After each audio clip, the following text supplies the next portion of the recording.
Welcome back to The Deep Dive, the show that takes your stack of sources, articles, research, even online forum chats, and unpacks the unseen forces shaping our world. Glad to be here. Today, we're not just scratching the surface. We're really diving headfirst into the very fabric of our digital existence. Yeah, it's something that affects everyone, every day. Think about it.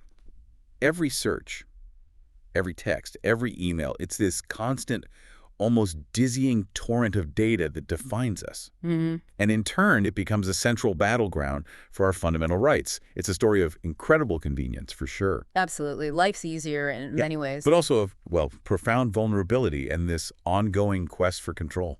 It truly is. I mean, when you just look at the numbers, Google alone processes, what, over 40,000 searches every single second? Wow, every second. Yeah. Or think about text. We send something like 16 million text messages every minute globally. That's staggering. It really underlines the sheer volume of personal information just constantly flowing through the digital sphere. Our lives are so intricately woven into this digital fabric. Right. We're generating a mind-boggling amount of data, often without even realizing it. And this data isn't just sitting there, it's active, it's being analyzed, it's being monetized. Absolutely. And that immediately raises these critical questions, doesn't it? Who actually controls that data? Mm. How is it being used? Mm-hmm. And crucially, what protections are or maybe aren't in place for our digital selves? Yeah, the aren't is often the scary part. So our mission today is to unpack this complex and, frankly, rapidly evolving world of digital rights and data privacy. We're here to give you a shortcut to being well-informed, maybe with some surprising facts and insights along the way, all custom-tailored for you. Let's dive into the evolving landscape of digital rights. All right, let's begin by tackling a really foundational concept. What exactly are digital rights in a world that's, well, increasingly digitized? Yeah, that's the place to start. On the surface, it sounds pretty straightforward, right? But you dig just a little deeper, and it gets complicated, fast. That's a crucial distinction. You know, the core idea of digital rights is generally understood as an extension of our existing fundamental human rights. Okay, like freedom of speech, privacy, Yeah. those sorts of things. Exactly, into the digital sphere. It's about reinterpreting these established protections for a new frontier, a virtual landscape that, let's face it, barely existed a few decades ago. Right. However, what's fascinating and maybe a bit unsettling is that this definition, it's far from settled. Okay. Not clear-cut then. Not at all. It's not a single concept. Instead, it's more like a smorgasbord maybe, Yeah. derived from various legal A frameworks. smorgasbord of laws. Kind of. You're pulling from fundamental human rights declarations, data protection laws like GDPR, cybersecurity regulations, consumer rights stuff. Even copyright legislation plays a role. Wow, okay, so it's a real mix. It is. And this patchwork approach really reflects just how diverse and incredibly complex our global digital ecosystem has become. So not one clear rule, but this blend from all over. What does that actually look like in practice? What specific rights are we talking about? Well, these rights cover a pretty broad spectrum of protections. Things like the right to freedom of speech online, obviously, the right to access an open internet, without unreasonable censorship or blocking. The net neutrality debate comes to mind there. Exactly. And, critically important, the right to limit government surveillance. That's a huge one. Definitely. It also extends to being protected from human rights abuses in what is still, frankly, a largely unregulated global digital space. Right, abuses can happen anywhere. And, maybe most central to a lot of today's conversations, the fundamental right to privacy. The ability to control information about yourself and how it's used. I can already see how having such an unsettled definition, as you put it, could create some serious headaches, especially when you try to apply it globally. Precisely. That lack of a single, universally agreed-upon definition, it creates inherent challenges for establishing consistent, harmonized global regulation. Makes sense. Different countries, different priorities. Totally. Different political, social, legal contexts around the world inevitably shape what digital rights actually means in practice. What one country prioritizes, maybe absolute free expression, might be qualified differently elsewhere, where the state feels it has a right to interfere for, say, national security or public order. So it's always context dependent. It is. And this broad, evolving definition naturally leads us to this complex global patchwork of how different countries try to protect these rights. It just shows that while the internet might feel global, legal systems are still very much local. So, okay, how are these digital rights, especially privacy, being codified and protected around the world then? It sounds like it's far from a unified front, creating a complex legal map for anyone trying to navigate it. You've hit on a critical point. It's truly fragmented, and getting from that broad definition to concrete laws, not simple. But for anyone doing business online or even just, living online, understanding this patchwork is essential. Let's start with the big one then. The EU's General Data Protection Regulation, GDPR. It's often called the global gold standard, right? What makes it so impactful? Absolutely. GDPR, which came into full effect back in 2018 across all EU member states, is widely seen as the most comprehensive and, frankly, influential privacy law globally. Why is that? What was its main goal? Its primary aim was to create a harmonized approach to data protection across the EU, setting out clear rules for how personal data should be collected, processed, shared. So consistency across borders within the EU. Exactly. And a core principle it emphasizes is that personal data must be collected for specified, explicit, and legitimate purposes. Okay, no vague data grabs. Right. And it must be processed lawfully, fairly, and in a transparent manner. This means organizations have to be upfront about why they're collecting your data and completely open about how they use it. It forces a new level of transparency. So it's not just what data, but how it's handled and who sees it. What specific rights does it give to individuals, the data subjects? What power do we get? GDPR grants individuals several really pivotal rights that fundamentally shift the power dynamic back towards the individual. Like what? Okay, first, there's the right of access. This means you can ask any organization if they're processing your personal data. Just ask them straight up. Yep. And they have to tell you why, what categories of data they have, who they share it with, how long they'll keep it, where they got it from, even if they're using automated decision-making, like AI, with your data. It's all about transparency and accountability. Got it. What else? Then there's a right to rectification. If they have inaccurate data about you, you can demand they correct it. Ensures accuracy. Okay, that makes sense. Keep the record straight. And then perhaps one of the most talked about rights, the right to be forgotten or the right to erasure. Ah, yes, the delete me button. Sort of. You can demand your data be deleted if it's no longer necessary for the purpose it was collected, if you withdraw your consent, if it was processed unlawfully, or if you object and the company has no overriding legitimate reason to keep processing it. That sounds powerful, but I can imagine that's tough for companies to actually implement. Oh, absolutely. This right in particular poses significant operational challenges. Deleting one piece of data isn't always simple. It can be tied into complex databases, backups. Plus, there are legal obligations they might have to retain certain data. It's tricky. Those sound incredibly powerful on paper. But do laws like this actually translate to real-world impact? Has GDPR genuinely shifted things, or do companies just find loopholes? What about enforcement? It has absolutely made a fundamental difference. I mean, the numbers alone are pretty telling. How so? Well, we've seen over 6,680 fines imposed under GDPR so far. Wow, okay, that's a lot of fines. And the total amount is around 4.2 billion euros. Billion, with the B. Yep. Ireland has levied the highest total, about 2.8 billion euros. Luxembourg's next with 746 million, Italy around 680 million. So these aren't just slaps on the wrist. Not at all. But beyond just the fines, the real insight here is the fundamental shift it's forced in corporate strategy. Data protection isn't just a legal checkbox anymore. What is it then? It's rapidly becoming a critical competitive advantage, a cornerstone of consumer trust. Companies that really get this right will stand out. And those that don't? They risk not just those huge fines, but serious reputational damage, loss of customers, loss of market share. It has definitely forced private companies to take data protection seriously. It's embedding a culture of compliance. They literally can't afford to ignore it. So it's less about ticking boxes and more about a complete rethink of how businesses value and protect customer data. But even with that kind of impact, I bet there are still challenges, right? Getting everyone, especially maybe the big tech players, fully compliant. Absolutely. Despite its huge influence, there are ongoing challenges. One big issue is a perceived lack of, let's say, deep understanding among some tech companies about how to truly comply. Why is that?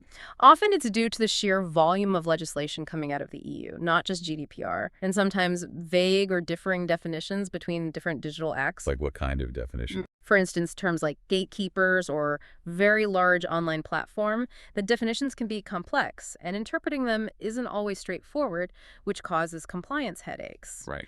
And interestingly, despite all these strong measures, only about 51% of European citizens feel their online privacy is actually well protected. Only half. Yeah. After all that. Yeah. So there's clearly still a gap between the legal framework and people's lived experience or perception of safety online. More work to do. Okay, so GDPR set a high bar, clearly influential within Europe. But has that influence really spread? Has it spurred similar laws globally, or is Europe kind of marching to its own beat? Oh, its influence is undeniable. GDPR really acted as a catalyst or maybe a blueprint. It spurred a wave of similar legislation worldwide. So other countries are copying it. Copying might be too strong, but they're definitely drawing inspiration from it, adapting it to their own local contexts.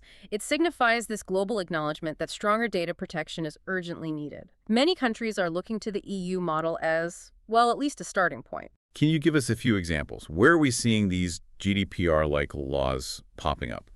What are the common threads, and maybe where do they differ? Certainly. Let's look at Australia, for example. They brought in their privacy amendment, the Notifiable Data Breaches Scheme, back in February 2018. What does that do?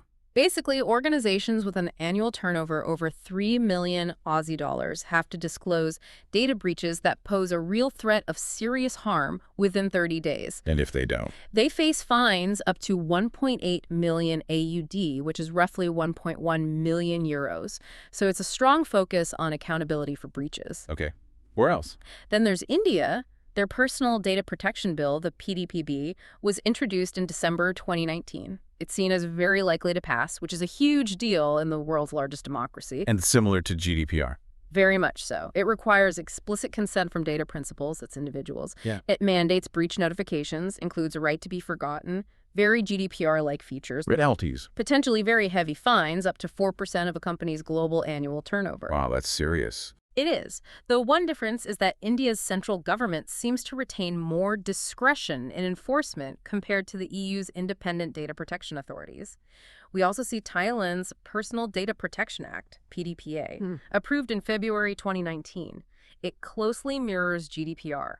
Broad definition of personal data, need for a legal basis for collection use. Anything stand out there? A key thing is its extraterritorial applicability, meaning it applies to companies processing Thai citizens' data even if the company isn't based in Thailand.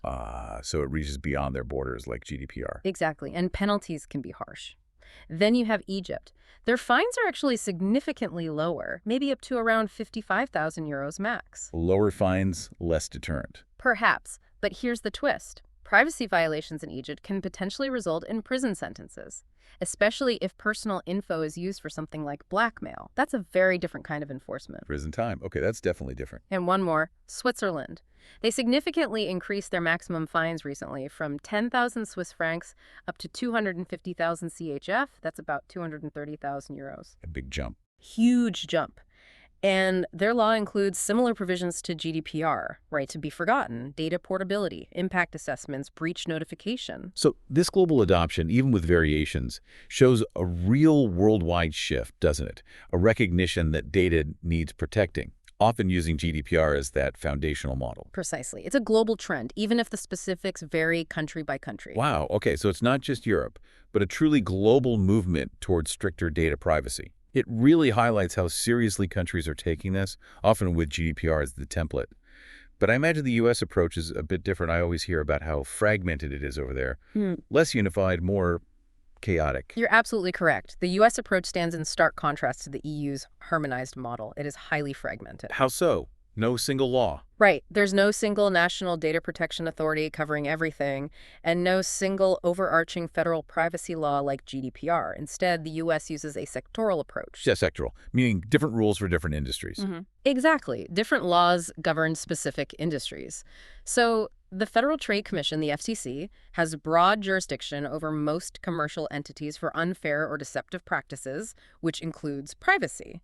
But then you have specific regulators and specific laws for healthcare. Think IP. Right, IP. Financial services, telecommunications, insurance, Each sector often has its own set of privacy rules. That sounds complicated.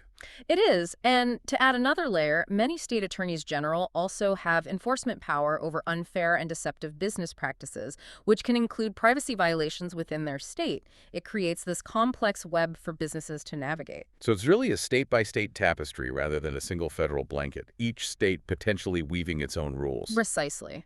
While California's CCPA, back in 2018, was the big trailblazer, a whole host of other comprehensive state privacy laws have since come into effect, creating this dynamic patchwork. Which states are we talking about? Oh, the list is growing fast. We've got Colorado, Connecticut, and Connecticut's interesting because they've added amendments covering consumer health data, kids data, social media platforms. So they're getting quite specific. Very specific. Then there's Delaware, Florida, Iowa, Montana, Nebraska, New Hampshire, New Jersey, Oregon, Texas, Utah, Virginia. It's becoming quite a long list. Wow. The key takeaway isn't really memorizing every single state law, but understanding that this decentralized approach creates immense complexity for businesses operating across state lines. I bet. You have to comply with potentially dozens of different rule sets. Exactly. Depending on where your customers live, what often happens is businesses end up adopting the strictest common denominator across all the states they operate in just to avoid running into trouble. It effectively raises the bar for everyone, but through a very complicated process. That's a lot of laws. Yeah. What kind of rights do consumers typically get under this state-by-state system? Are they similar to GDPR rights? They often grant several qualified rights, yes, somewhat similar in principle to GDPR, but maybe with different thresholds or mechanisms. Like what? Typically, the right to request access to the personal information a company holds about you, the right to correct inaccurate information, and the right to request deletion of your personal information. Access, correction, deletion. Got it. Anything else? A really crucial one in the U.S. context is the right to opt out. Opt out of what? Usually, opting out of the sale or sharing of your personal information and opting out of its use for targeted advertising or profiling. This is a big focus in many state laws. So you say, stop selling my data, or stop using it for creepy ads. Essentially, yes. Right. Though the definitions of sale and sharing can vary by state, making it complex. Additionally, businesses are often required to conduct data protection or risk assessments, especially for what they call higher risk processing activities. Like what? Things like selling personal data or processing sensitive data like health information or precise geolocation. It forces a more proactive approach to thinking about privacy risks. And are there specific types of data or transactions that are like totally off limits or require special reporting in the U.S.? It sounds like some data might be considered too sensitive even to handle. Yes, there are specific prohibitions. For instance, rules concerning bulk U.S.-sensitive personal data and certain covered data transactions, especially those involving countries of concern or data brokerage activities. What counts as bulk sensitive data? It can include things like large volumes of human omic data, genomic data, for example, very sensitive stuff. Okay. And there are reporting requirements, too. U.S. persons involved in certain restricted transactions, or even those involved in cloud computing services with significant foreign ownership from a country of concern, might need to file reports. There are even requirements to report if you reject a prohibited data brokerage offer. So a real focus on national security and foreign influence there. Definitely seems to be a major driver for some of those specific rules. What about electronic marketing?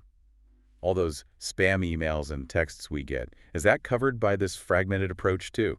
Oh, absolutely. Electronic marketing is heavily regulated, though, again, through a mix of federal and state laws. Like what? For commercial email, the main federal law is the CAN-SPAM Act. It sets rules for commercial messages, gives recipients the right to have you stop emailing them, and spells out penalties for violations. Requires clear labeling, opt-out mechanisms, valid sender info. Okay, so there are rules for email spam. What about texts? Those seem relentless sometimes. Texts are governed by very strict rules, mainly under the Telephone Consumer Protection Act, or TCPA. You generally need express written consent for marketing text messages. Written consent, not just a checkbox. Often needs to be quite specific. Yeah. And this area is a huge source of lawsuits. It's considered a significant class action risk area because violations are common and damages can add up quickly. I can imagine. Eh. And faxes. Does anyone still use faxes for marketing? Apparently, fax marketing is generally prohibited for unsolicited ads without prior consent, though there's an exception if you have an established business relationship. So yes, even faxes are regulated. So given all these complexities, all these different state laws, the risk of class actions, I'm guessing privacy litigation is a really big deal in the U.S. Oh, it's huge. A significant risk area, absolutely. Businesses face substantial exposure. What kind of lawsuits are common? We see numerous class actions, particularly in areas like biometric privacy. The Illinois Biometric Privacy Act, BIPA, is famous for this, requiring consent for collecting fingerprints, face scans, etc. Huge settlements have come out of BIPA cases. Right, I've heard about those. Text messaging under the TCPA, as I mentioned, is another massive area for litigation. Also, claims related to call recording without consent, state wiretapping laws vary on this. So recording customer service calls can be risky. Can be, depending on the state and consent notices. Sure. And then there's online monitoring activities. Things like using cookies, tracking pixels, chatbots that record conversations, even session replay tools that record how you move your mouse and interact with a website. Session replay, that sounds invasive. It can be perceived that way, yes. And lawsuits argue it constitutes illegal wiretapping or violates privacy laws. The California Consumer Privacy Act, CCPA, also specifically allows individuals to sue companies after a data breach if the company failed to implement reasonable security measures. So the legal risks are coming from all angles. Absolutely. For compliance teams, it really is like playing whack-a-mole with new state laws, new technologies, and new litigation trends. This all sounds incredibly complex, especially when data inevitably crosses borders. How do companies and governments even begin to navigate these cross-border data flows, given all these differing privacy standards? It seems like a diplomatic and legal minefield. It is one of the most critical challenges in the global digital economy, no question. And you're right, it's a constant negotiation. What's a major example of this tension? The dynamic between the EU and the US is probably the most prominent one. They had a framework called the EU-US Privacy Shield, designed to make data transfers easier. Right, I remember that. What happened? It got struck down by the European Court of Justice, the famous Schrems II decision. Why? Primarily due to concerns that EU citizens' data wasn't adequately protected from U.S. government surveillance once it landed on U.S. servers. The court felt U.S. law didn't offer equivalent protection or sufficient redress mechanisms. That must have caused chaos. It sent shockwaves through the industry, absolutely. Thousands of companies relied on Privacy Shield, but they've since put a new framework in place. Okay, what's the new one? It's called the EU-US Data Privacy Framework, or DPF. It allows personal data to flow from the EU to U.S. companies that self-certify and join the framework. And what makes this one different? Why does the EU think it's okay now? The key difference is that it's based on new U.S. safeguards. The U.S. government made commitments to ensure that access to data for national security purposes is only to the extent necessary and proportionate. Necessary and proportionate. That sounds like GDPR language. It echoes those principles, yes. And crucially, the U.S. also established new mechanisms to provide effective redress for Europeans if they believe their data has been improperly accessed by U.S. intelligence agencies. It was a massive diplomatic and legal effort to bridge these fundamentally different legal philosophies. So a new framework is in place for EU-US flows. What about the UK, now that they're outside the EU? How does their data flow with Europe, especially since the UK government has talked about diverging from GDPR? That's another really fascinating piece of this global puzzle. Post-Brexit, the EU Commission adopted adequacy decisions for the UK GDPR. Adequacy, meaning the UK's laws are good enough. Essentially, yes. It means the EU recognizes that the UK's data protection standards are essentially equivalent to GDPR, so data can generally continue to flow freely from the EU to the UK without extra hurdles. But you mentioned the UK wants to change its laws. Exactly. There's an ongoing political debate in the UK. The government has taken steps, or proposed steps, to diverge from the EU GDPR framework. So could the UK lose that adequacy status? It's possible. To maintain this crucial adequacy status, the UK must continue to provide that essentially equivalent level of data protection. The EU Commission monitors this closely and can revoke the decision if the UK diverges too far. It's a really delicate balancing act for the UK between wanting regulatory sovereignty and needing that smooth data flow with its biggest trading partner. Makes sense. Are there similar adequacy decisions for other countries beyond the US and UK? This seems vital for global trade. Yes, the EU doesn't just have these arrangements with the US and UK. It continuously monitors and periodically reviews existing adequacy decisions for a number of other countries. Like who? Countries like Japan, Andorra, Argentina, Canada for commercial organizations, the Faroe Islands, Guernsey, the Isle of Man, Israel, Jersey, New Zealand, Switzerland, and Uruguay. So quite a few. Yeah, and these decisions are strategically really important because when the EU deems a country's data protection level adequate, it often signals to other jurisdictions around the world that this country is a safe destination for data. Kind of like a seal of approval. Exactly. It can lead other countries to recognize them under their own data protection rules, which then facilitates broader international data flows. It creates this kind of domino effect of trust and really simplifies compliance for multinational organizations operating across these approved regions. So while these frameworks aim to ease international data flows, it sounds like the underlying tension between different legal philosophies, national security interests, economic needs, it remains a constant, often complex negotiation. Absolutely. It's a landscape that's always shifting. That's a massive challenge, isn't it? Mm. For businesses trying to navigate this legal labyrinth, stay compliant, and stay ahead of the curve, it sounds like proactive, robust compliance isn't just a nice to have. It's absolutely critical. It really is. You simply can't afford to just react anymore. What does that kind of resilience look like in practice? It means building systems and processes that don't just respond to yesterday's headlines or enforcement actions. You need to anticipate future regulatory shifts. So forward-looking. Exactly. Embedding data governance throughout the entire organization, not just in the legal or IT department. Strategically managing how data flows across different jurisdictions, knowing where the risks are. It sounds like a huge undertaking. It is, and frankly, this level of complexity demands specialized resources, continuous monitoring, and clear internal policies. Without it, the risk of significant fines, reputational damage, and operational disruption is just immense. Precisely. And that's why we wanted to mention a resource that can help organizations grappling with this immense challenge. Something like compliancehub.wiki. If you're an organization trying to make sense of these intricate global regulatory landscapes, it's designed to be your essential guide, helping you understand, implement, and maintain the compliance frameworks needed to stay protected and in good standing no matter where you operate. Having a central resource like that could definitely help cut through the complexity. Exactly. It's about turning a daunting challenge into a more manageable framework for your business. 3. The power dynamics of personal data. Okay, so we've got all these laws and regulations, some stronger than others, popping up everywhere. But despite that, data is clearly still a massively hot commodity. Why is that? And what are the less obvious ways our information is being used, or maybe even manipulated? It feels like it's more than just figuring out which ads to show us.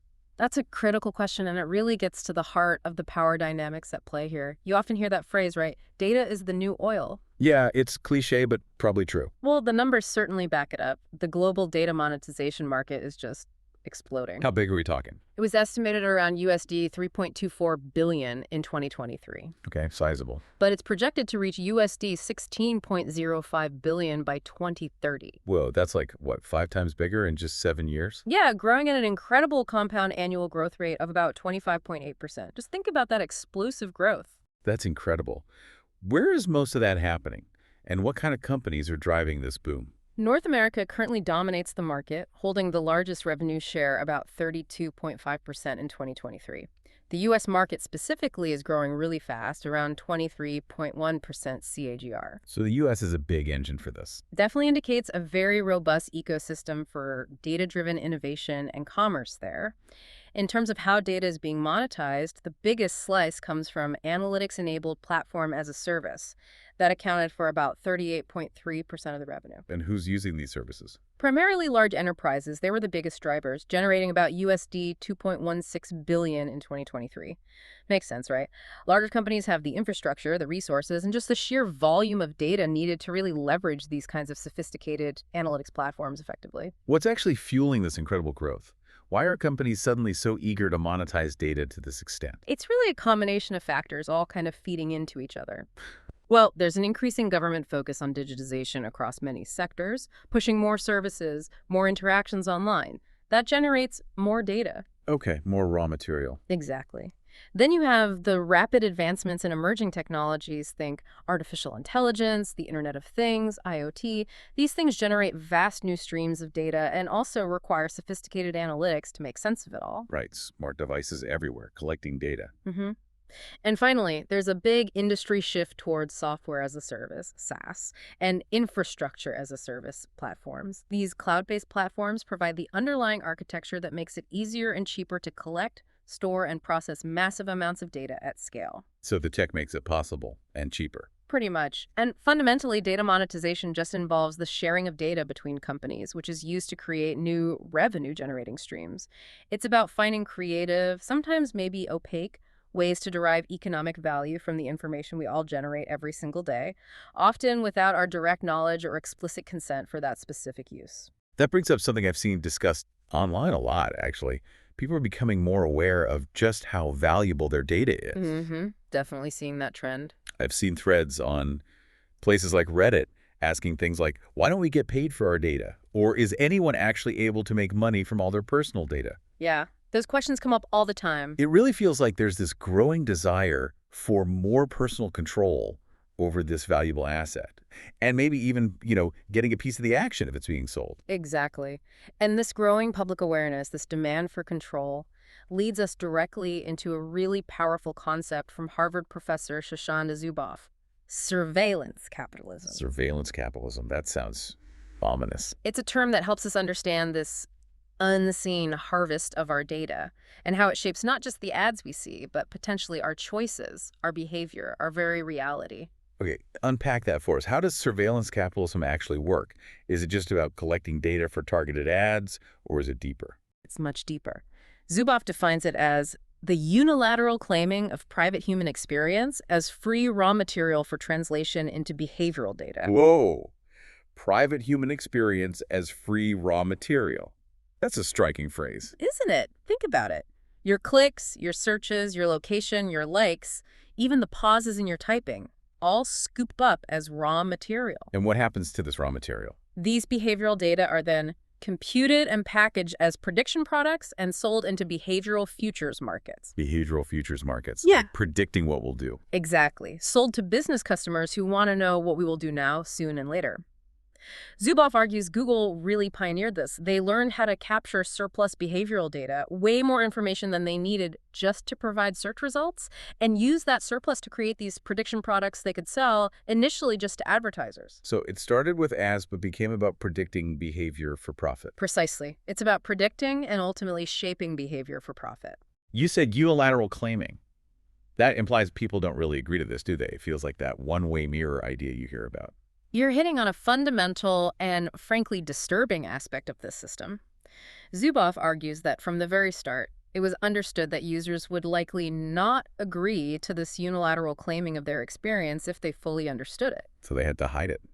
Therefore, the methods used to extract this data had to be undetectable, or at least deeply embedded, opaque, hard to opt out of, designed to be invisible. This created what she calls the social relations of the one-way mirror. Where they can see us, but we can't see them taking the data. Exactly. Companies could see and take without users knowing the full extent or being able to effectively contest what was happening. It highlights this inherent profound imbalance of power between us as individuals and these incredibly powerful data-collecting entities. We're giving away far more than we realize. And how far has this economic logic spread? Is it still just the big tech companies? Or has surveillance capitalism kind of infiltrated other parts of our lives, maybe in ways we don't even notice? Oh, it has spread far, far beyond the original tech companies. It's extended into new surveillance-based ecosystems in virtually every economic sector. Like where? Insurance, automobiles, healthcare, education, finance, you name it. Essentially, Zuboff says, every product described as smart and every service described as personalized now operates at least partly within this logic. They're all designed to collect more behavioral data. Can you give an example? Because smart products are everywhere now. A really striking and genuinely alarming example she gives is about sleep apnea and breathing machines, CPAP machines. Okay, what about them? Some were found to be secretly sending detailed usage data when you used it for how often you stopped breathing back to health insurers. Seriously, your breathing data sent to your insurer. Yes. And this highly personal health information could then potentially be used by the insurer to justify reducing payments or denying claims. It just illustrates how deeply this mechanism can infiltrate our most private lives, turning even our health into a source of exploitable data. That's truly chilling. And earlier, you mentioned a shift from just monitoring our behavior to actively intervening in it. That sounds like a whole other level, like digital puppetry or something. Indeed. This is what Zuboff calls the shift towards actuating behavior. Surveillance capitalists aren't just watching anymore. They develop economies of action as they learn to tune, herd, and condition our behavior. Tune, herd, and condition. How? Through subtle and subliminal cues, rewards, and punishments that shunt us toward their most profitable outcomes. They're not just observing what you liked in the past, they're actively trying to shape what you do next. Can you give an example of that? Think about social media feeds meticulously designed to keep you scrolling, triggering dopamine hits. Or online shopping experiences that subtly nudge you towards higher-priced items or impulse buys based on your past behavior. They learn your patterns, your triggers, then use that knowledge to influence your decisions in real time. Wow. This is where, as Zuboff says, it gets really interesting and profoundly worrying. It raises these very deep, uncomfortable questions about our autonomy, about free will, in a world increasingly mediated by these persuasive technologies. And this leads us right into how social media algorithms specifically leverage all this data. It's all about maximizing user engagement, right? But I've heard a lot about how these algorithms can trap us psychologically. Yes, that's another critical dimension of this power dynamic. AI applications, especially on social media, heavily rely on popularity or engagement signals. Likes, comments, shares, that stuff.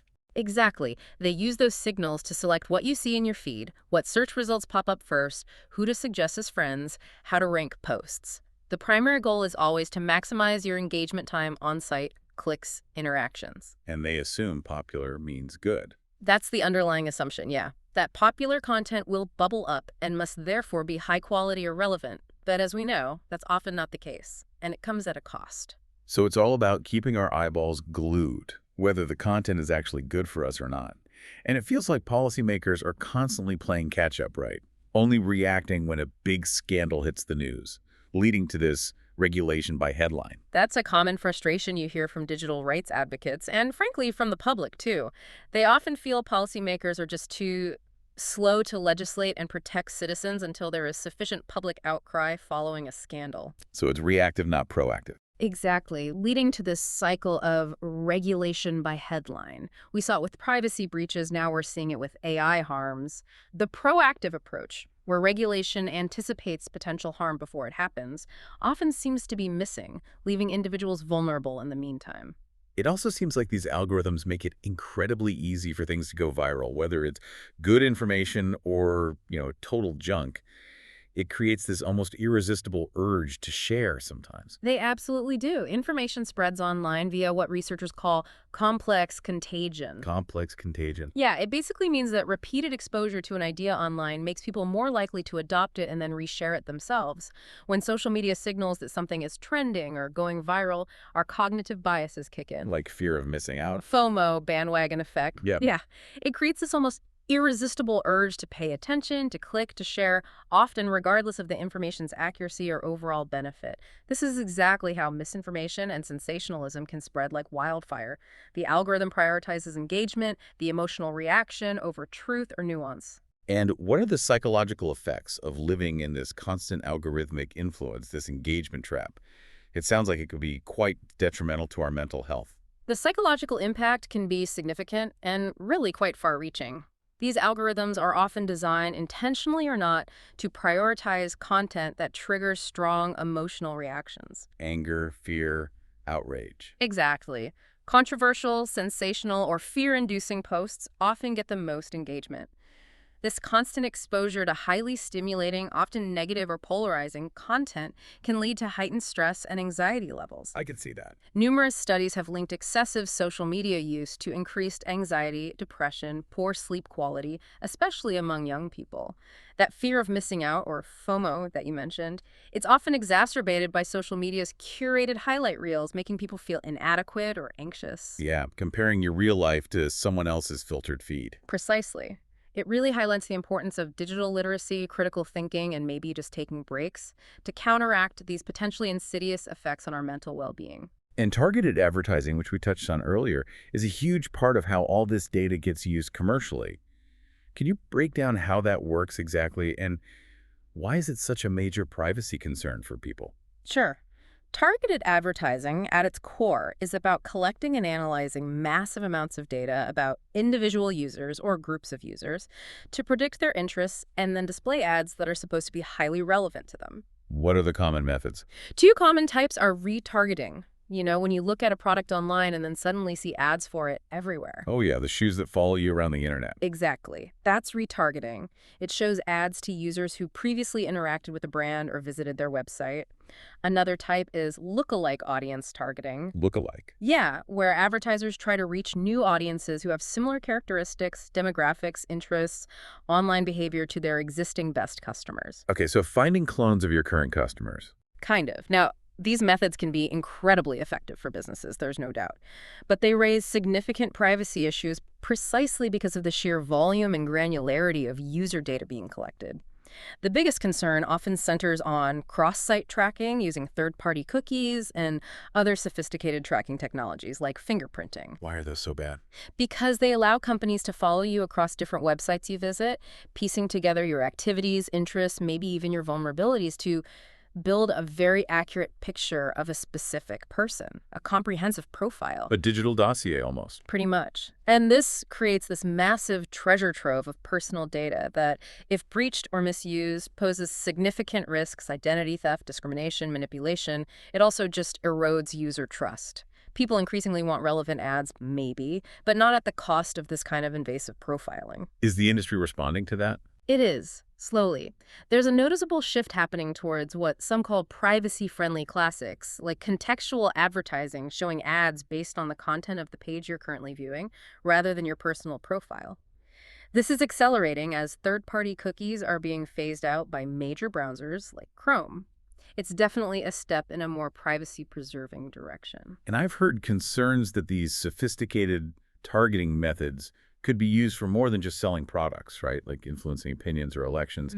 It feels like the line between commerce and manipulation gets really blurry. Yes, that's a major ethical and societal worry. Beyond just selling shoes, there's a real risk of these tools being used for nefarious purposes, such as pushing specific political agendas, spreading disinformation, or even allowing foreign powers to influence elections by micro-targeting specific voter segments with tailored, often emotionally charged, messages designed to sway opinions or suppress turnout. That's scary stuff. It is. The ability to target narrow demographics with personalized propaganda is a powerful tool for manipulation. This is why some legitimate advertising platforms explicitly refuse to offer targeted political advertising, recognizing the high potential for abuse, that move away from detailed user profiling and towards contextual ads. It's partly a response to these deep societal concerns about manipulation, polarization, and foreign interference in democratic processes. That raises some truly profound questions about our autonomy, doesn't it? Yeah. We're talking about our personal data, arguably one of our most valuable assets now, and how it's being harvested, analyzed, sold, and maybe even used to manipulate us in ways we don't even fully realize. It really makes you wonder how much control we actually have over our digital lives, and what can we even do about it? Indeed. That feeling of losing control, or even just the subtle, gradual erosion of agency over our digital selves, the feeling that algorithms are nudging us constantly, it can have a significant psychological impact. How so? It can lead to feelings of anxiety, helplessness, maybe even paranoia, especially when the world feels increasingly mediated by these powerful, often opaque digital technologies. This really highlights why it's so critical for individuals like you to be informed and proactive about your digital footprint. So knowledge is power here. Absolutely. Understanding these complex mechanisms, knowing where your data is likely going, who might be using it, and why that's the absolute first step towards reclaiming some measure of digital self-sovereignty. It's about empowering yourself with knowledge in what is often a very unequal power dynamic. Absolutely. And if you're listening and looking for practical, actionable ways to better understand and manage your personal data and digital privacy, myprivacy.blog is an excellent resource. Practical tips are key. It offers really clear insights into protecting your digital footprint, how to navigate online risks more safely, and how to make more informed choices about the information you share online. It's all about empowering you with the knowledge and the tools to maintain your agency, your control, and frankly, your well-being in this increasingly complex digital age. Consider it your guide to navigating these often murky waters. 4. Regulating the digital frontier. Challenges and solutions. Okay, so we know there's vast amounts of data being generated, monetized, used by algorithms, often in ways that make us uneasy. What concrete steps are governments taking to try and regulate this complex digital frontier? Let's maybe zoom in on the European Union and the UK, as they're often seen as leaders in this legislative space. Yeah, the EU and UK are definitely at the forefront of trying to bring some order to the digital realm. The European Union in particular has rolled out two really significant pieces of legislation recently, the Digital Services Act, or DSA, and the groundbreaking EU AI Act. Two big ones. Let's start with the DSA. What's its main goal, and when did it fully kick in across the EU? The DSA became fully applicable throughout the EU in February 2024. Its main purpose is to govern digital services that act as intermediaries, think hosting providers, online marketplaces, and crucially, social media platforms. So the platforms where we spend a lot of our time. Exactly. It basically updates older e-commerce rules to address the new challenges and realities we face today, especially those posed by the giants, the very large online platforms, the LOBAs, and very large search engines, VLOBs. The Googles and Metas of the world. Pretty much. Its central aim is to prevent illegal and harmful activities online. Think hate speech, disinformation, selling illegal goods by making platforms more responsible. How does it do that? Primarily by expanding the rights of users, giving you more power to flag illegal content and understand content moderation decisions, and increasing the transparency obligations of service providers. They have to be much more open about how their algorithms work and how they moderate content. More transparency is good. Does it force platforms to constantly monitor everything? No, and that's a key point. It actually reinforces an EU-wide ban on general content monitoring obligations. Platforms aren't required to proactively police all user content before it's posted. Why is that important? It's seen as vital for protecting freedom of expression. If they had to pre-screen everything, it could lead to over-censorship. The DSA also retains the conditional immunity for hosting provider. Okay, conditional immunity. Can you explain why that's considered such a cornerstone for free speech online? It sounds important. It's absolutely vital. Essentially, it means online platforms generally aren't held legally responsible for every single piece of content their users post, as long as they act quickly to remove illegal content once they're properly notified about it. So they're protected, unless they know about illegal stuff and do nothing. Broadly speaking, yes. Without this protection, platforms would face immense legal risk for everything users upload. They'd likely be forced to heavily pre-screen or censor content before it even goes live, just to protect themselves. Which would stifle user expression. Hugely. It would drastically change how we use the internet, likely kill off many smaller platforms, and centralize even more power in the hands of the big platforms to decide what we can and cannot say online. So it's a really delicate but crucial balance. That sounds like a strong step towards regulation, but are there any perceived weaknesses? Areas where critics say the DSA maybe doesn't go far enough? Yes, definitely. Critics point out a few key areas. Despite being pretty comprehensive, the DSA does not substantially tackle the business model of platforms that are based on behavioral advertising. So it doesn't really address surveillance capitalism. Not directly, no. And some critics argue that this business model itself infringes upon our freedom of thought through constant manipulation and nudging. So the core economic engine driving many online harms remains largely untouched by the DSA. Interesting. Any other criticisms? There are also some concerns that it doesn't provide a clear green light for platform blocking, meaning it might not give regulators strong enough tools to deal with platforms that persistently host illegal content or repeatedly violate the rules. Okay, so some limitations. Now, what about the other big one, the EU AI Act? That sounds like an even more massive undertaking, the world's first comprehensive law, specifically for artificial intelligence. What's its core philosophy? It truly is a landmark piece of legislation, yeah. The EU AI Act was formally adopted in 2024. It prescribes a conscientious and person-centric approach to developing and deploying AI. Person-centric. What does that mean in practice? Its underlying philosophy is that everyone should be empowered to benefit from the advantages of algorithmic and artificial intelligence systems. So, recognizing AI's huge potential for good, while crucially being protected against risks and harm to their health, safety, and fundamental rights, it's all about fostering trustworthy AI that serves humanity. So aiming for that careful balance, foster innovation but build in strong protections. What are some of his key strengths? Where does it really shine in safeguarding our rights? The AI Act includes some significant protective measures. For instance, AI systems deemed high risk, think AI used in education, like grading, critical infrastructure, law enforcement, employment. Okay, areas with big potential impact on people's lives. Exactly. Those high-risk systems must specifically consider children's rights in their design and risk management.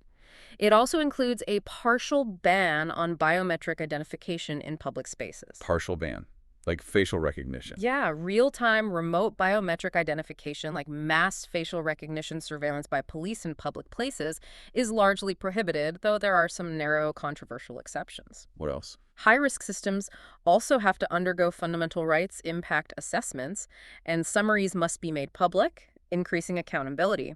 Deployers are explicitly held accountable for non-discrimination, and high-risk AI must comply with accessibility requirements to support use by people with disabilities, a crucial step for inclusion. Those sound like incredibly important safeguards, especially around high-risk AI and biometrics. But is it comprehensive enough? Are there significant criticisms or loopholes that might undermine its goals? Unfortunately, yes, there are quite a few significant criticisms from rights groups and academics. Such as, One major point is that the Act arguably fails to adequately protect the rights of people that reside outside the European Union. how so? Because AI systems that are classified as unacceptable risk within the EU systems that are banned in Europe can potentially still be developed in the EU and then exported and deployed elsewhere in the world, creates a kind of double standard. So not okay for us, but fine for you. While some critics see it that way, yes. It also arguably does not consider manipulation as a result of the extensive reliance on user data as a prohibited practice unless it crosses a very high threshold of harm. So subtle algorithmic nudging and exploitation of cognitive biases might still fall through the cracks. And the biometric ban, you said it was partial? Right. The ban on real-time biometric ID in public spaces has exceptions for law enforcement searching for specific victims or suspects of serious crimes. Critics worry these exceptions are too broad, arguing that the suspicion of any crime justifies its use in practice, undermining the ban. And the other gaps. While it prohibits harmful categorization based on sensitive characteristics like race or political beliefs, other forms of categorization, such as gender, are still allowed, which raises concerns about perpetuating gender biases in AI systems. And, frustratingly for disability advocates, AI systems classified as limited or minimal risk are exempt from the accessibility requirements, which limits the Act's commitment to non-discrimination for people with disabilities when it comes to lower-risk AI. Okay, so powerful, but maybe not perfect. Shifting across the channel to the UK, what steps has the government there taken? They have their Online Safety Act and are looking at data protection too, right? Yes, the UK has been very active. The Online Safety Act, or OSA, introduces several key requirements, with a very strong focus on protecting children online and tackling illegal content. What does it require platforms to do? It mandates the proper enforcement of age limits. Platforms need to prevent children from accessing harmful content, things like pornography, serious violence, content promoting bullying, self-harm, eating disorders. They have to declare what tools they're using for age verification or estimation and demonstrate they're actually enforcing their stated age limits. So, a big focus on kids' safety. What about anonymity? The OSA maintains the right to anonymity online, which was a big debate. It requires platforms to offer users optional verification, but you don't have to verify your identity to use the service. It also places an explicit duty on providers to carry out privacy impact assessments before launching new services or features. That sounds reasonable. But I remember hearing privacy concerns about the OSA itself, particularly around encryption. What was that about? Yes, there's a major privacy concern that has drawn significant criticism, especially from civil liberties groups and tech companies. What is it? The issue revolves around Ofcom, the UK regulator. They can issue notices requiring platforms to proactively detect and remove certain types of illegal content, most notably child sexual abuse material, or CSAM. Okay, seems sensible to remove that. What's the problem? The problem is how platforms might be forced to do this.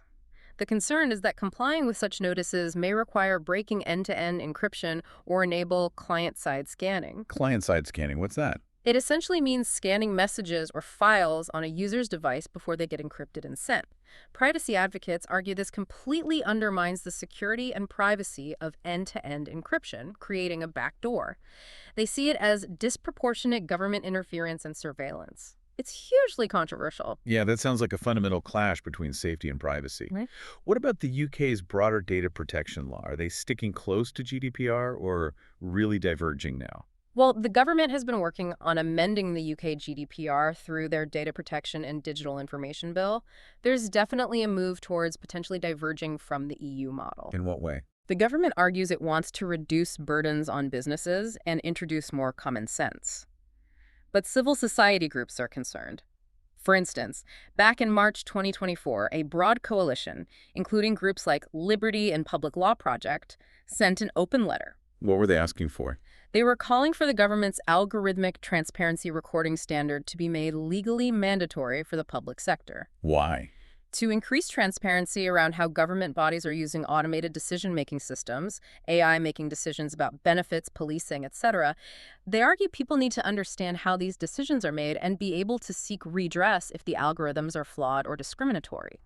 It's about shining a light into that AI black box when it affects public services. So on one hand, we have these huge, complex efforts to regulate and protect digital rights in the EU and UK. On the other hand, there's always this concern that too much regulation might stifle innovation. It feels like an inherent tension. What's the argument there? That's a central debate, absolutely. And it often gets framed as a simple trade-off, which might be too simplistic. What's the argument against regulation? Well, critics often argue that rights-based regulation, especially the comprehensive EU style, might dampen innovation. They point to the US and China, which generally have less human rights-focused tech regulation, and note they've produced the most innovative and largest technology companies globally. Meta, Google, Baidu, Alibaba. Europe, they argue, has struggled to achieve that same scale of tech giant success. So the argument is fewer rules equals more innovation. That's the gist of it, that stringent rules burden startups, limit experimentation, and make it harder for groundbreaking tech to emerge and thrive quickly. That sounds like a powerful argument. Is it really that straightforward, though, or is there a counter-argument to that?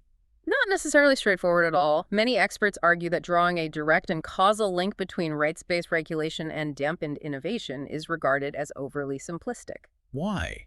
Can regulation actually help innovation? Yes, the counter-argument is that, actually, regulation can improve growth. How? By increasing consumer confidence in an organization's conduct and products. Ah, so trust is key. Exactly.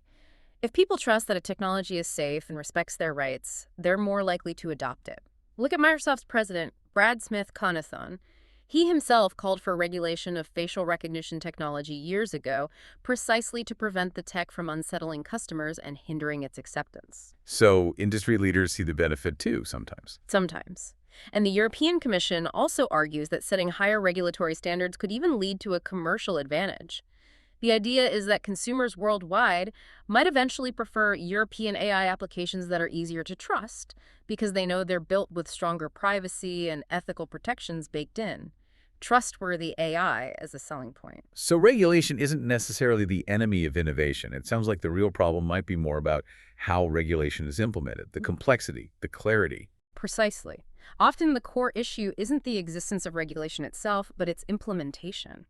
The sheer complexity and level of regulation, particularly in the EU with multiple overlapping laws, combined with those vague or differing definitions we talked about, like for gatekeepers or VLOPs, that can be the real killer. How so? It can drive technology companies, especially smaller ones, to just disengage from even trying to comply. If the rules are too convoluted, too inconsistent, too hard to interpret, even well-intentioned companies might just give up, avoid certain markets, or hesitate to innovate in regulated areas. This really underscores the need for clarity, consistency, and maybe smarter regulation, not just more regulation, to foster effective compliance and, paradoxically, enable more competent innovation within clear boundaries. Okay, so laws are being written, debated, implemented. But how do we actually ensure they're enforced effectively? That digital rights become a reality on the ground? This often seems to fall to dedicated advocacy groups and maybe better global coordination. What's the role of digital rights advocacy in this quest for digital justice? Who are the fighters in this corner? Their role is absolutely crucial. It's often driven by what's described as a loose coalition of nonprofit organizations. Prominent groups like the ACLU, Consumers Union, the Electronic Frontier Foundation, EFF, EPIC, the Electronic Privacy Information Center, Public Knowledge, the Center for Democracy and Technology, CDT, Access Now. There are many others globally, too. And what's their broad mission? They work on a really wide agenda, everything from freedom of speech online, access to an open and neutral internet, limiting government surveillance, trying to end human rights abuses linked to technology and the global supply chain or deployment, and of course, protecting that fundamental right to privacy. They're often the first line of defense for users. And I imagine they face some pretty significant challenges going up against, well, the immense power and resources of the tech industry, and sometimes governments too. Must feel like a David and Goliath situation often. Oh, significant challenges, absolutely. They are constantly fighting a better funded, more powerful tech industry that has vastly greater resources for lobbying, legal battles, PR campaigns. Yeah, billions versus maybe millions in budgets. Exactly. And the coalition itself is diverse, which can be both a strength and a challenge. Different groups might focus on different legal frameworks. Some emphasize U.S. constitutional protections. Others focus more on international human rights law. Their ideological positions can vary too, from a more libertarian ethos about the internet to those prioritizing government regulation and policy intervention. So they don't always agree on the best approach. Not always on the tactics, but the report suggests they generally support each other's overall goals and never undermine one another. They have to constantly juggle competing interests and priorities to push the broader agenda forward, finding common ground where they can. It really is a testament to their dedication and strategic thinking. How do they strategize to make an impact then? It sounds like a complex balancing act, trying to get these sometimes technical or niche ideas into the mainstream political conversation. It really is. They engage in what one analysis called a complex calculus. They're constantly researching the political climate, tracking industry practices, understanding emerging digital rights concerns, all to assess what is possible at any given moment. What issues are ripe for change? Where can they realistically make progress? So picking their battles wisely. Exactly. And one key tactic they use is adjusting what is known as the Overton window. The Overton window, remind us what that is? It's basically the range of policy ideas that are considered acceptable or mainstream in public discourse at a given time. Advocates work to shift that window, to make ideas that were once considered radical or unthinkable seem more reasonable and necessary over time. Can you give an example of that shift? A great example is the encryption debate. Initially, it was often framed very technically.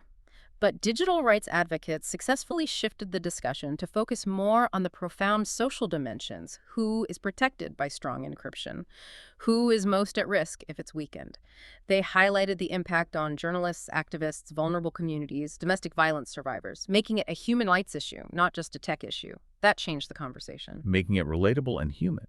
And do these organizations also keep an eye on emerging technologies globally, trying to anticipate the next wave of challenges?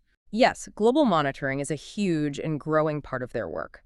They focus intensely on emergent technologies like the Internet of Things, biometrics, sensor networks, artificial intelligence, all these things, rapidly creating new data streams and new potential privacy or rights challenges. What does that monitoring involve? It involves not just learning about the tech itself, but investigating where it's being manufactured, what national laws apply to its use, and critically, how its deployment impacts diverse populations around the world, especially marginalized or vulnerable groups who might be disproportionately harmed. And they publish their findings. Yes, they produce influential white papers and advisory reports, like one titled Human Rights in the Age of Artificial Intelligence, which aim to inform policymakers, regulators, companies, and the public about the potential risks and benefits, pushing for rights-respecting development. I've heard about an initiative called Ranking Digital Rights, or RDR. How does that fit into this advocacy picture? How effective is it at actually holding companies accountable? Ranking digital rights is a particularly significant and innovative initiative for accountability, yes. RDR meticulously reviews the publicly disclosed policies and commitments of major telecommunications and internet platform companies. What do they rank them on? They generate a corporate accountability index, ranking these giants on how well their stated policies protect users' freedom of expression and privacy. They look at transparency around content moderation, data collection, security practices. And does it actually work? Do companies care about their ranking? It seems to be highly influential. It's used not just by activists and internet users, but crucially by major investment firms. Names like Fidelity and Goldman Sachs were mentioned, who use the index as part of their ESG, environmental, social governance analysis for company valuation. Good privacy practices are increasingly seen as a sign of good governance and lower risk. Ah, so it hits them in the wallet, potentially. Exactly. And because of that, companies have reportedly become extremely concerned about their rankings and are demonstrably making changes in response to the index. Some have even started using RDR's own methodology for internal self-assessments, which is a powerful indicator of its real-world impact on corporate behavior. That sounds like a really powerful tool for pushing change. But is it sustainable? Can an initiative like that keep up, given the massive resources of the companies they're scrutinizing? That is the critical question and a persistent challenge for many advocacy groups. Despite its clear impact, RDR's long-term financial sustainability is reportedly unclear. How much does something like that cost? One estimate suggested it needs around $10 million per year just to keep pace with the rapid technological changes, expand its assessments to new sectors like IoT and digital assistance, and maintain its rigorous methodology. $10 million a year? That's a lot for a nonprofit. It is, and it highlights this broader issue: the need for consistent, coordinated, substantial funding for digital rights organizations globally, especially when they're up against the incredibly well-resourced lobbying power of the tech industry. Without stable funding, even the most impactful initiatives can struggle to maintain their vital work over the long haul. That's a real shame, given how vital that work clearly is. What other challenges do we see in effectively enforcing these rights and coordinating efforts, even among the groups trying to help? There are definitely other nuances and coordination gaps that hinder effective enforcement. For instance, going back to GDPR, even exercising your rights can be tricky. How so? Well, the right to object to processing, for example, can be limited if your data is being processed by the public sector or if an organization claims they have a legitimate interest that overrides your objection. This often places the burden of proof on you, the individual, to demonstrate why their interest isn't legitimate, which can be a significant hurdle. So the burden falls on the user. Often, yes, and the right to be forgotten is also notoriously tough in multiple ways. There are complex regulatory nuances, ethical considerations like balancing privacy with freedom of information, and sheer technical complexity in actually finding and deleting every instance of someone's data across distributed systems and backups. And I've heard about the Streisand effect, too. Right, where attempts to remove information can inadvertently draw more attention to it, ironically making it more visible and widespread. So erasure isn't always straightforward or even effective. Any other enforcement challenges? Well, in the UK's Data Protection Act 2018, there are specific exemptions for political parties. These allow them to process sensitive data, like people's political opinions, without explicit consent if it's for the purpose of democratic engagement. That sounds potentially problematic. It raises significant concerns about this data being exploited for micro-targeted political advertising, potentially manipulating voters or suppressing turnout, all under the guise of engagement. So even with laws in place, there are practical hurdles, loopholes, potential for misuse. What about public understanding? Do people generally grasp the details of data protection, or is it still a pretty vague concept for most? That's another challenge. While public awareness of data protection has definitely increased thanks to things like GDPR, deep understanding of data protection is still lacking for many people. What's the result of that? It often results in a large number of trivial or unfounded complaints being filed with regulatory bodies. People might know they have rights, but not fully comprehend how they apply, what the limitations are, or even the technical realities involved. This lack of sophisticated understanding can unfortunately also be exploited by those who don't want to comply fully. And it sounds like coordination might also be an issue even among the advocacy groups themselves. They're not always singing from the same hymn sheet. It can be, particularly in some regions like the UK. Research has noted a potential lack of coordination and joined-up advocacy within the UK digital rights movement. What problems does that cause? It can lead to different digital rights organizations advocating for protections and goals in a siloed way. Sometimes these goals, while well-intentioned, can inadvertently clash or undermine each other, potentially leading to corresponding infringements in the final negotiated legislation. The complex and sometimes contradictory outcomes in the UK's Online Safety Act have been cited as a possible example of this. So different groups pushing for different things might dilute the overall effort. Or create unintended negative consequences, yeah.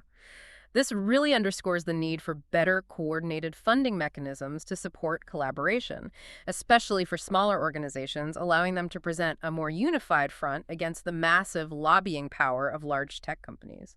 There's also this broader, ongoing challenge of ambiguity regarding exactly how traditional human rights translate into the digital world, and figuring out what trade-offs might be acceptable when considering that all human rights are interdependent.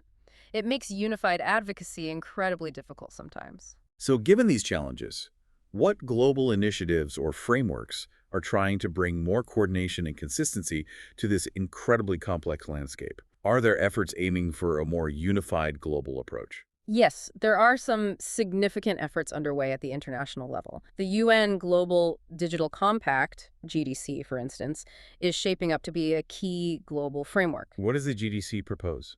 Among other things, it proposes establishing and coordinating a global fund for digital infrastructure. The goal is to bridge the digital divides that exist between and within countries. How would the fund work? It would support building secure, accessible, and resilient digital infrastructure in underserved regions, ensuring that this development aligns with global digital rights principles. It specifically calls on wealthier nations, like the UK and EU members, to actively contribute funding and expertise to this global effort. So connecting the unconnected, but doing it responsibly. That's the idea. The GDC also includes specific provisions calling on tech companies and social media platforms to provide online safety-related training materials and safeguards, especially for children, and to establish safe, secure, and accessible reporting mechanisms for harmful content or activity. It's trying to create global norms. What other global initiatives are relevant? Well, UNESCO, the UN's educational, scientific, and cultural organization, could play a bigger role. Working with regional bodies, they could implement AI readiness assessments using their existing methodology to help countries understand their current state of AI adoption and governance capacity, identifying gaps and needs. Helping countries prepare for the AI revolution. Exactly. And we also see examples at the national level that could inspire others. Look at South Korea's Digital Bill of Rights. It explicitly commits the country to the ethical development of new technology. What does that include? Their Article 8 emphasizes respect for digital diversity, aiming to protect people from unjust discrimination and bias caused by digital tech. Article 17 promotes ethical development and use of digital technology. And crucially, they're putting this into practice Wow. by promoting things like customized false information capacity building training for citizens, equipping people with the skills to better discern the authenticity of online information and navigate risks like disinformation. It's about empowering the user. And what about just basic access? Bridging that critical digital divide, ensuring everyone can actually get online and has the skills to use it. That seems like a fundamental digital right in itself. It absolutely is. And initiatives are underway globally to improve digital access and skills, though progress is uneven. In the UK, for example, you have Project Gigabit, which aims to bring gigabit-capable broadband to 85% of UK premises by 2025. Ambitious goal. Very. And the Shared Rural Network Initiative is trying to address mobile phone not spots in rural areas where coverage is poor or non-existent. Are these programs working? Are they reaching everyone? They're definitely making progress on infrastructure. However, there are ongoing concerns that these programs, while beneficial, may not fully reach the groups with the least digital skills, often vulnerable individuals, the older population, those in very remote rural areas. And even if the infrastructure is there, affordability remains a significant barrier for many households, despite efforts by regulators to encourage internet providers to offer and promote cheaper social tariffs for low-income families. So building the pipes is one thing, ensuring everyone can afford to use them and knows how is another challenge. Exactly. So collectively, all these initiatives, global compacts, national bills of rights, infrastructure projects, digital skills training, demonstrate this growing global recognition that we need coordinated, multifaceted approaches. It's not just about writing laws. It's about ensuring digital rights are effectively implemented, universally accessible, and that people are empowered to use technology safely and beneficially. Okay, so taking all of that in, what does this really mean for the organizations out there, the companies trying to operate in this environment? We've talked about incredibly complex laws, the rise of powerful, data-hungry algorithms, a real battle for control over data. It sounds like businesses, especially those in tech or handling lots of data, are facing a constant barrage of new security and compliance demands that require real strategic thinking, not just, patching holes as they appear. Absolutely. You've summed it up perfectly. The legislative landscape, as we've seen, is becoming increasingly demanding with very significant financial and reputational penalties for non-compliance, like GDPR fines, U.S. state-level actions, class action Same lawsuits. case. Simultaneously, the actual threat landscape is evolving at breakneck speed. We have the proliferation of AI creating new attack vectors, the explosion of the Internet of Things bringing billions of potentially insecure devices online, and increasingly sophisticated cyber risks like advanced ransomware gangs, state-sponsored espionage, supply chain attacks. It's a dangerous digital world out there. It really is. So for any organization, but particularly large enterprises or those dealing with sensitive customer data, financial information, intellectual property, it's no longer just about having basic IT security like firewalls and antivirus. That's table stakes. What more is needed? It requires robust, proactive, multi-layered cybersecurity measures, secure infrastructure designed from the ground up, and crucially, having the right strategic partners, the right tools, the right solutions to ensure they are resilient against these evolving threats. They also need to meet their growing legal and ethical obligations, especially navigating the complexities of global data flows and emerging technologies like AI, which brings a whole new set of risks and responsibilities. This isn't just an IT problem or a legal problem anymore, it's a core business imperative for survival and success. That makes perfect sense, and that's why a specialized resource like CSOmarketplace.com feels so relevant and, frankly, crucial for businesses today. Connecting the right people with the right solutions. See, exactly. It's designed specifically to connect Chief Information Security Officers, CSOs, and other security leaders with top-tier cybersecurity solutions, innovative new tools, and expert services from leading vendors. So if you're in a position where you need to bolster your organization's digital defenses, find cutting-edge security technologies, or just navigate the incredibly complex world of cyber risk and compliance, it's really an essential destination. It helps you find the best solutions tailored for your specific enterprise needs, ultimately helping you secure your organization's digital future in this challenging environment. It's about finding the right partners and tools to protect against that ever-evolving threat landscape. Yeah. V, the future of control. Personal sovereignty and beyond. We've talked a lot about the big picture, the laws, the regulations, the immense power of tech companies, and the challenges of enforcement.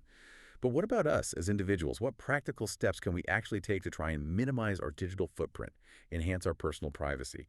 How do we take back at least some control in this landscape that often feels overwhelming? That's a crucial question because ultimately, while systemic change is needed, individual action and empowerment still matter a great deal, even when facing these powerful forces. So where do we start? Well, first, it's maybe worth briefly revisiting what we mean by privacy in this context. At its core, it's the ability to seclude any information about themselves from access or scrutiny by other parties. That ability then allows for selective self-expression, choosing what you share, when, and with whom.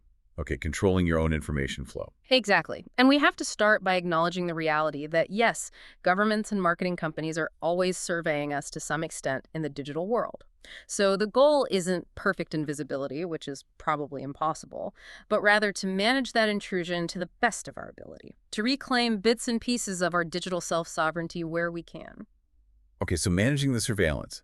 What kinds of tools and strategies are actually out there for individuals to do that effectively? What can people listening start implementing maybe today? There are quite a few practical privacy tools and software choices designed to help. For instance, using open source software, often called FOSS free and open source software, is frequently recommended by privacy advocates. Why open source? As the saying sometimes goes, it's free and open source software, FOSS, for the win. Primarily because its underlying code is transparent and can be publicly audited by anyone. This means there's less chance of hidden backdoors or undisclosed data collection mechanisms compared to proprietary closed-source software. It generally offers greater flexibility and avoids vendor lock-in too. So more transparency, more trust. What else? Then there are virtual private networks, or VPNs. These are really essential tools for enhancing online security and privacy. How do VPNs help? They encrypt your internet connection and route it through a server in a different location, effectively masking your real IP address and online activity from your internet service provider and potentially other snoopers. Services like Surfshark, which gets mentioned as being audited and using RAM-only servers, meaning data isn't permanently stored on their servers, are good examples of what to look for. It makes it much harder to track your digital presence. Okay, VPNs for masking your connection.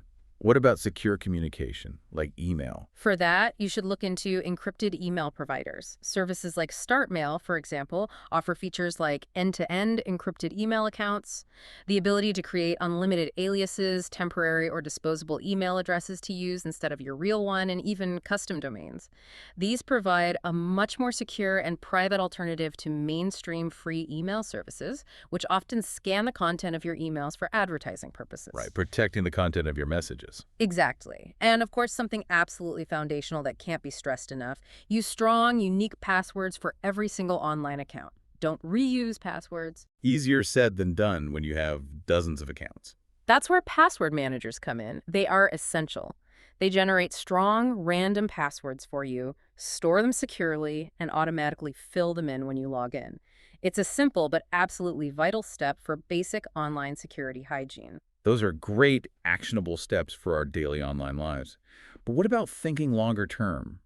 Our digital assets beyond just our active accounts? Like, what happens to our digital life after we're gone? I have to admit, I've never really thought about including digital stuff in, like, a will. But it makes sense now. Our lives are so digital. That's an often overlooked but increasingly critical aspect of modern estate planning, absolutely. It's really crucial now to think about accounting for your digital assets when you're making your estate plan. What kind of digital assets are we talking about? It can include everything: your digital music libraries, photos stored in the cloud, social media accounts, email accounts, domain names, cryptocurrency wallets, loyalty program points, even valuable items in online gaming accounts. Wow, okay, potentially a lot of value there, sentimental or actual. Definitely. And proactive planning for these assets isn't just about passing on value. It can also help preserve your family's privacy for generations after you're gone, especially as regulations around digital inheritance and privacy continue to evolve. How can estate planning help with privacy? Well, for example, properly planning how your executor can access necessary accounts avoids potential legal battles or privacy intrusions later. Also, strategies like transferring assets, including instructions for digital assets, into a revocable living trust, can potentially help shield sensitive information about your holdings and beneficiaries from the public probate process.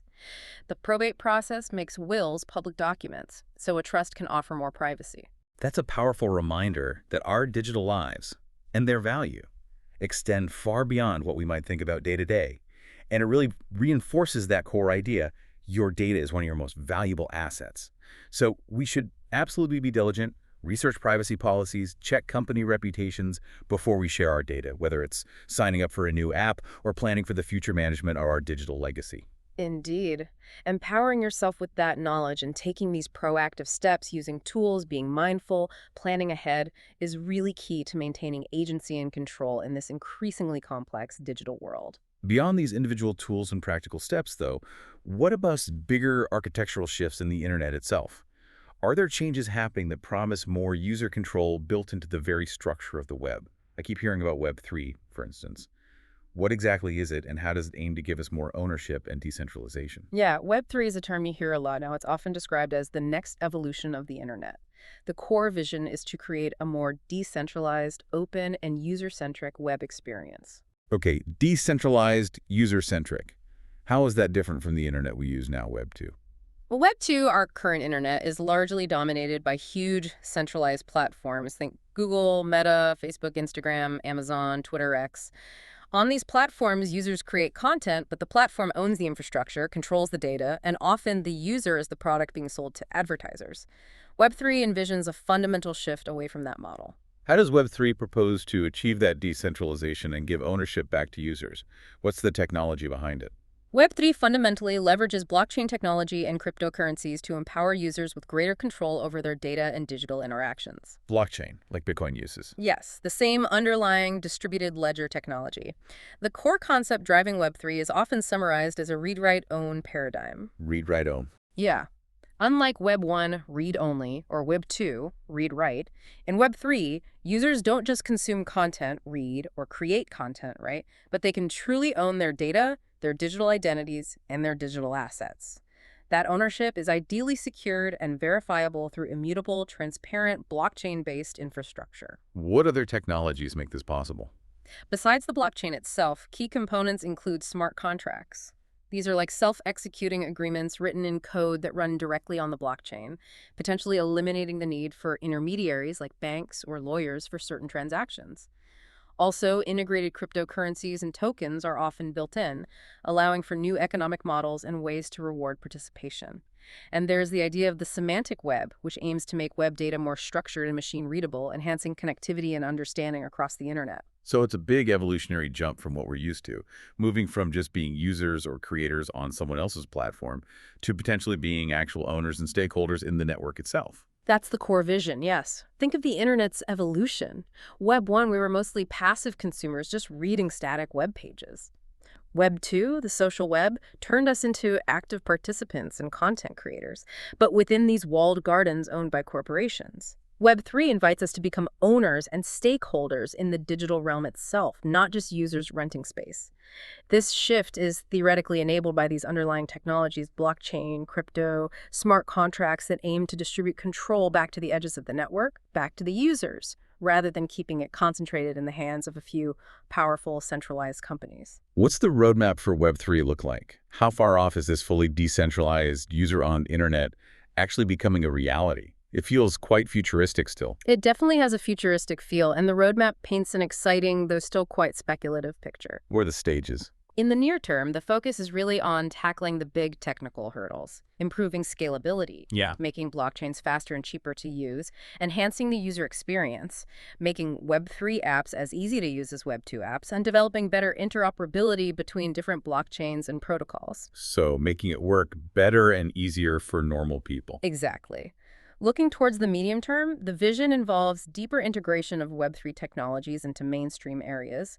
Think decentralized finance, DeFi, becoming more integrated with traditional finance, decentralized identity systems offering more user control, and maybe more immersive, decentralized virtual worlds or metaverses starting to take shape. And the long-term dream? The long-term vision is arguably a truly Web3 native internet where decentralized systems potentially underpin everything from public services and governance models to scientific collaboration and new forms of digital community and creator economies, a fundamental re-architecting. That sounds like a radical reimagining of the internet's core principles, almost utopian in some ways. Is this vision a certainty, though? Or are there significant hurdles and doubts? Oh, it's crucial to acknowledge this vision is absolutely not set in stone. It's still very early days for Web3.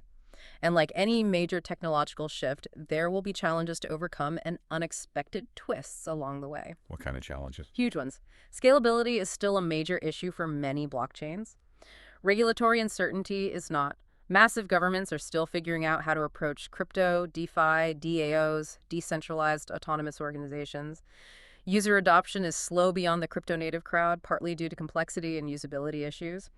And there are inherent challenges in building truly decentralized systems that are also secure, efficient, and governable. Plus, there's debate about whether some Web3 projects are truly decentralized or just recreating centralization in new forms. So, a lot of obstacles. Definitely. But despite the hurdles and the hype, it represents a powerful reimagining of the web's core principles. It's aiming for an internet where users are not merely the product being exploited, but active participants, owners, and ideally beneficiaries of the digital economy they help create. It's a potent counter-narrative to surveillance capitalism, even if its ultimate form is still very much under construction. While Web3 offers that fascinating, maybe distant future vision, we still have to grapple with the very real, present-day legal and constitutional challenges, particularly here in the U.S., regarding data privacy and government surveillance. This brings us to a really fundamental question.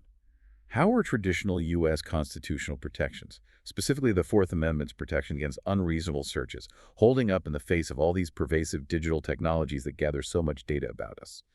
This is a hugely important, constantly evolving, and heavily contested area of law. It's truly a frontier for constitutional interpretation right now.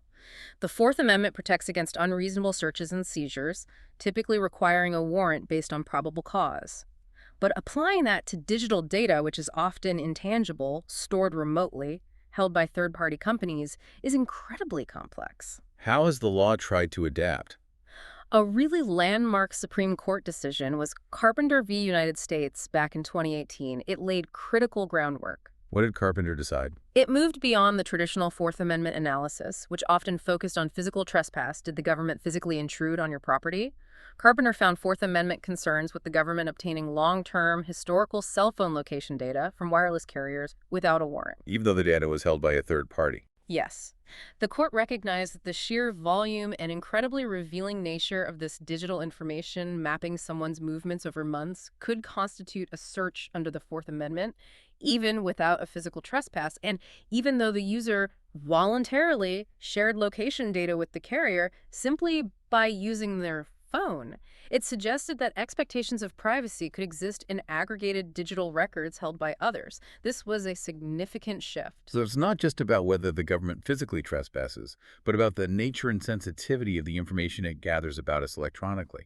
How does this apply to other modern surveillance technologies? Let's start with real-time cell phone location tracking, something almost everyone carries in their pocket. Right. Our cell phones are constantly generating location data, whether it's less precise cell site location information, CSLI, triangulated from cell towers, or highly precise GPS data. Accessing this information in real time poses huge privacy concerns because it can reveal incredibly intimate details about our lives in the moment, where we are, where we're going, who we might be meeting. Does Carpenter apply to real-time tracking too? While Carpenter dealt with historical data, its reasoning strongly suggests that sustained, real-time location tracking would also likely be considered a search requiring a warrant under the evolving Katz-Carpenter test, which looks at reasonable expectations of privacy. The profound challenge here, as the Carpenter court noted, is that cell phones are practically indispensable to participation in modern society. You almost can't function without one. Exactly. Yet they automatically generate and convey this sensitive location data just by being turned on. This severely challenges the traditional legal doctrine that you have no expectation of privacy in information you voluntarily share with a third party. Is using your phone truly voluntary sharing of your location in a meaningful sense anymore? The law is grappling with that. What about automatic license plate readers, ALPRs? These cameras seem to be everywhere now, on police cars, on bridges, scanning license plates as we drive. ALPR systems are indeed widely used by both law enforcement and private companies. They capture images of license plates, convert them to text, and record the date, time, and location. Over time, this data can create a detailed log of a vehicle's movements. What can that reveal? Potentially a lot about the driver's habits and patterns. Your daily commute, visits to doctor's offices, attendance at political rallies or religious services, who you associate with. A detailed picture of your life. Is that considered a search? That's the debate. ALPRs make it incredibly easy and inexpensive for the government to accumulate and analyze vast amounts of data on millions of law-abiding citizens' movements, not just specific suspects. This raises serious concerns about dragnet surveillance, collecting data on everyone just in case, and the dubious constitutionality of storing this data indefinitely and searching it without suspicion. Courts are divided on whether accessing historical ALPR data requires a warrant. So, collecting data on everyone, just in case. That certainly sounds like mass surveillance. And then there are these things I've read about called keyword warrants, which sound even more concerning because they seem to target our thoughts and intentions expressed through search engines. Keyword warrants, sometimes called reverse keyword searches, are an emerging and highly controversial surveillance tool that really epitomize the challenge of applying old laws to new tech. How do they work? Instead of identifying a suspect and then getting a warrant for their data, law enforcement provides a search engine like Google with specific keywords related to a crime they're investigating. They then request information on every single user who searched for those terms during a certain time period, hoping one of them might be the perpetrator. They want a list of everyone who searched for, say, how to build a bomb. Potentially, yes, or the address of a crime victim, or other terms related to an investigation. Critics argue these are essentially a form of indiscriminate mass surveillance, turning search engines into tools for fishing expeditions. This seems directly contrary to the Fourth Amendment's core requirement that warrants be based on individualized suspicion and particularly describe the place to be searched and persons or things to be seized. It sounds like a digital dragnet based on curiosity. Exactly. And the potential for civil rights harms is immense. You could be flagged for investigation, potentially even arrested, based solely on keywords you searched online, even if your intentions were entirely innocent. Maybe you're a writer researching a novel, a student doing homework, or just morbidly curious. It chills free inquiry. And finally, what about our internet browsing histories in general? It feels like incredibly intimate data, revealing so much about who we are, what we think, what we worry about. It absolutely is. Our search histories, the websites we visit, they can reveal deeply intimate details about our lives, our political beliefs, sexual orientations, medical conditions, religious views, intellectual curiosities, financial troubles, incredibly sensitive stuff. How do police access this? They can access it through traditional search warrants directed at ISPs or tech companies if they have probable cause regarding a specific person. But increasingly, there are concerns about broader access, including potentially through those keyword warrants we just discussed, or other novel legal mechanisms. Is browsing data considered voluntarily shared? Similar to cell phone location data, there's a strong argument that internet browsing data is not truly shared voluntarily in a meaningful way anymore. The internet has become so indispensable to participation in modern society for work, education, healthcare, social connection, basic information, that using it isn't really an optional choice for most people. You have to use it, and using it generates this data. So the legal framework is struggling to keep up. Absolutely. The legal framework for governing law enforcement access to this vast ocean of revealing digital data is still very much in flux. It highlights this fundamental ongoing tension between the government's rapidly advancing surveillance capabilities, enabled by technology, and the individual's fundamental right to privacy and freedom of thought in an increasingly transparent digital world. It is very much an unfinished and incredibly important constitutional conversation. 6. Conclusion. Wow. What an incredible and often sobering journey we've taken today through this digital landscape. It covers so much ground, doesn't it? It really does. We've navigated the complex, sometimes unsettling world of digital rights, from those massive global efforts to legislate and regulate our data like GDPR and the EU AI Act. To the hidden ways our information gets monetized, analyzed, and even used to subtly manipulate our behavior through things like surveillance capitalism and those engagement-driven algorithms we discussed. And we explore the ongoing, multifaceted fight for personal control in this digital realm. From the vital, often underfunded work of digital rights advocacy organizations trying to shift that Overton window, To the promising, if still developing, visions of Web3 aiming to build a more decentralized web with ownership back in the hands of users. and finally, grappling with that critical, unfinished conversation about how our fundamental constitutional protections, like the Fourth Amendment here in the U.S., are struggling to keep pace with technology. It's clear this isn't a static field at all. It's constantly in motion, constantly evolving, with huge stakes for everyone. It truly puts you, our listener, right at the very center of this evolving narrative. Your data, your digital self, your online experiences, they're increasingly valuable, but also increasingly vulnerable in this deeply interconnected world. Every click matters in ways we're only beginning to understand. So here's a final thought to leave you with. As technology continues to advance at, frankly, breakneck speed, constantly pushing the boundaries of what's possible and blurring the lines between our physical and digital lives, will our collective ability, through laws, through advocacy, through our own individual actions and choices, to truly control our digital destinies, ever actually catch up? Or will the illusion of freedom, the feeling we're in control while algorithms subtly guide us, persist, maybe even solidify as the new, unavoidable normal in the digital age? Something to definitely mull over. Absolutely. Thank you for joining us on this deep dive.